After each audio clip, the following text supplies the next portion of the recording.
As I recognize the final member of our panel here this morning, the chair notices a young man in the audience with a similar tie to Mr. Ciscomani. Mr. Ciscomani, do you have a guest here?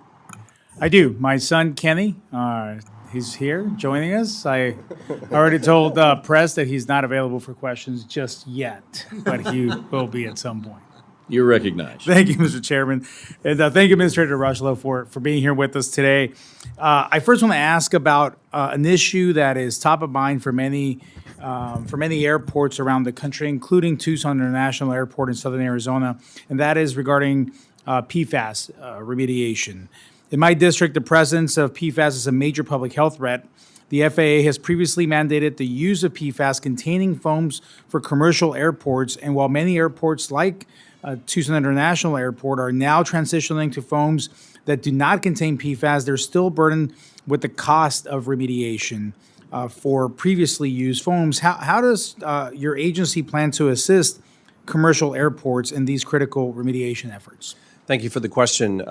Tucson has a special place. It was my first assignment as a second lieutenant in the Air Force, and so I'm familiar with the airport and the importance of it. With respect to PFAS and the mitigations there, I actually connected with my airport's office yesterday, and I understand we have ongoing dialogue with how we're going to manage through that. I know that there was an authorization to further mitigate the PFAS that we're talking about, not just at Tucson, but in other locations. I know that an appropriation will be particularly critical to being able to move forward on some of those mitigations, but I also know that the work that we're doing specific to Tucson, but in addition to that, a few other airports, that the plan to mitigate that is ongoing with respect to ensuring that the airports have the information they need to follow that up when the funding appears. Yeah, and I think that's critical. So I'll certainly advocate for you all to receive the funds that are needed to clean up PFAS in our community without creating the undue burden on the airports themselves that already have limited budgets, as you know. So I appreciate your attention on this critical issue. Next, I'd like to highlight a key facility in my district, Pinal Airpark. If you've been in southern Arizona, you probably are familiar with Pinal Airpark. This general aviation and military facility, originally known as the Marana Army Airfield, is notably where more than 10,000 pilots trained during World War II. Today, the air park supports a mix of military and commercial aviation activities with over 100,000 flight operations annually.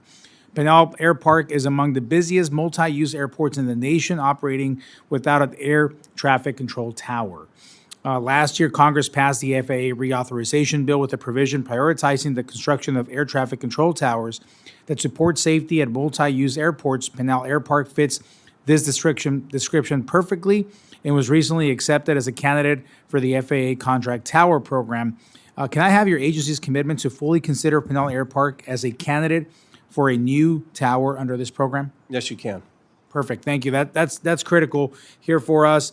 On the air traffic control tower at Pinal Airpark is greatly needed, and I look forward to working with you to make that tower a reality.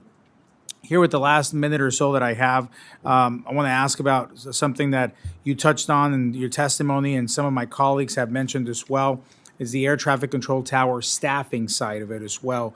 What specific steps is the FAA taking to ensure adequate staffing levels at critical facilities across the country on that matter? No, I can't emphasize enough the importance of making sure that under the Secretary's leadership that we do in fact realize the supercharge effort that the goal that we're attempting.